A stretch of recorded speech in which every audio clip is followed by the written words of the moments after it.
no evidence that if I'm Mexican, I'm going to have any harder time getting a residence permit almost anywhere else in the world, except, I suppose, the United States.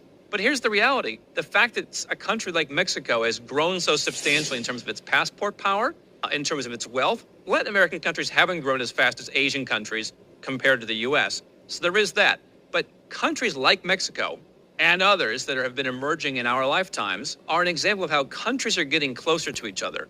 Now look at the U.S. I was talking to folks at our recent event who have moved to Mexico.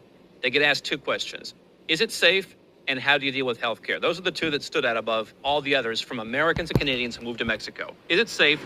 How do you get health care? The reality is those things, in many cases, are better in those countries than in the United States. And what the people told me in some cases was, name a city in the U.S. that's safe these days. Now, you don't live in that city. You live in the suburbs.